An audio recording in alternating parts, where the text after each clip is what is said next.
اهلا وسهلا بيكم في قناتي الطبخ للجميع. النهارده احنا كنا اتفقنا مع بعض كده هنعمل تغييرات في المطبخ. فكان جاي لي حبة حاجات هدية كده الصراحة من حد انا بحبه قوي، كتر خيره وربنا يكبر بخاطر اي حد بيقول حتى لو كلمة حلوة لاي حد. يعني الكلمة الطيبة صدقة، وجبر الخاطر ده بتبقى على الله والله يا جماعة.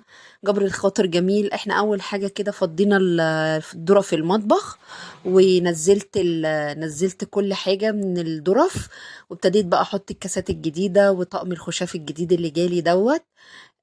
وحطيت برضو مفارش كده كانت عندي، ابتديت ارصها برضو بالمنظر ده كده. آه، التغيير حلو والله، التغيير حلو وجميل، يعني بيخلي الواحد ليه عنده طاقة كده ان هو يخش المطبخ، يعني عنده طاقة كده ان هو يغير. بيبقى شكلها حلو، يعني الواحد حتى لو بحاجة بسيطة، لو بوردية، لو حاجة بسيطة انت تعمليها في قلب البيت، بتغير المود والله في قلب المطبخ كده، يعني بتحببك ان انت تخش المطبخ بالمنظر ده كده. دي كان عليها التوابل كلها، بس انا كمان جاني بتاعه توابل كده جميله، هوريها لكم في اخر الفيديو ان شاء الله. هحط فيها التوابل واشيل البرطمانات اللي كانت محطوطه، اللي هي المغطى بينك دي. دلوقتي احنا كده بنرص، زي عملت زي كوفي كورنر كده، بس على قد انا يعني ايه، حاجه بسيطه كده. يا رب الفيديو يعجبكم بالمنظر ده كده. يعني كان عندي اللي هي المستكانة ديت والأطباق ديت، كان عاملين زي طقم كده برضو، حطيتهم كأنهم ايه جنب الكافي كورنر كده. وهنبتدي برضو نرص بقية البرطمانات. وجبنا بقى، يعني ده برضو جاني والله، الستيكر الحراري او الرول الحراري اللي هو بيتحط على الرخامة. قولوا لي رأيكم برضو، الرخامة لما كانت خضرة ولا لما حطيت عليها الستيكر الحراري دي احلى؟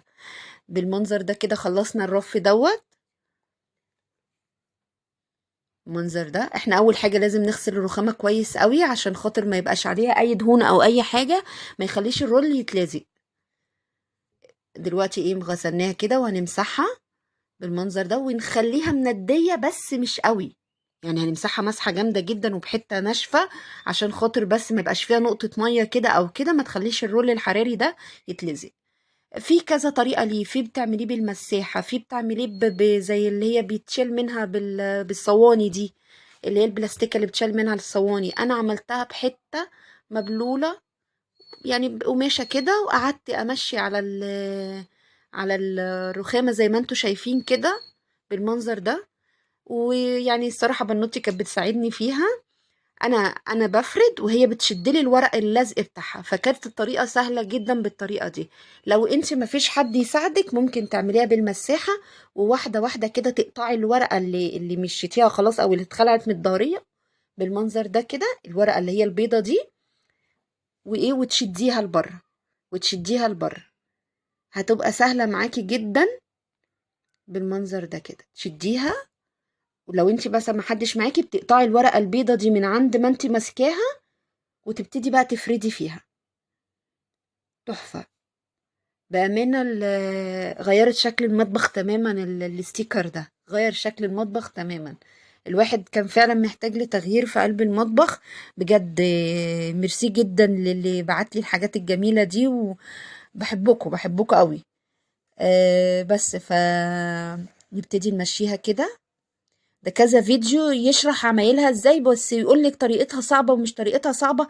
دي ما بتخليهاش تاخد فراغات، الطريقة دي ما بتخليهاش تاخد فراغات خالص، ولا يبقى فيها البومبي اللي يعني بيتداس عليه بالدبوس ولا الكلام ده. والله ما كان فيها فراغ واحد، يعني لحد الاخر خالص كده بالمنظر ده. وتشدي لبره، تفردي وتشدي لبره. تحفة. قولوا لي ايه رأيكم يا جماعة في الكومنتات بالله عليكم.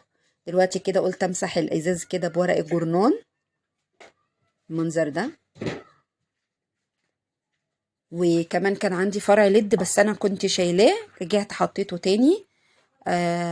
وان شاء الله ربنا ييسرها كده، واجيب واحد كمان كده بطول المطبخ كله بقى ان شاء الله. المنظر ده. انا بختبر معاكم الورق دلوقتي بالميه، واختبرته بالحراره كمان. تحفه تحفه ما شاء الله. وبيدي شكل جميل. هو يعني ايه، انا الصراحه سألت على المتر. المتر عامل 20 جنيه. المتر عامل منه الحراري ده اللي هو بيبقى ظهره سيلفر عامل 20 جنيه. صراحة سألت عليه. انا رخامة عندي مترين ما شاء الله. يعني ايه اللي هي الرول اللي كان جايلي ده كان جايلي على قدها بالظبط بالمنظر ده كده اهي. ده طقم التوابل اللي بقول لكم عليه بالمنظر ده. ودي الضرفة. اي حاجة بسيطة هتفرحك والله. اي حاجة بسيطة هتفرحك. ربنا يكبر بخاطركم كلكم يا رب. ما تنسوناش بقى في اللايك والاشتراك بالله عليكم، وسبسكرايب كتير بقى، وفعلوا الجرس عشان يوصل لكم كل جديد من عندي، عشان خاطر ربنا مش عشان خاطر حد. يا رب المطبخ النهارده يعجبكم. شكرا جدا ليكم. السلام عليكم ورحمة الله وبركاته.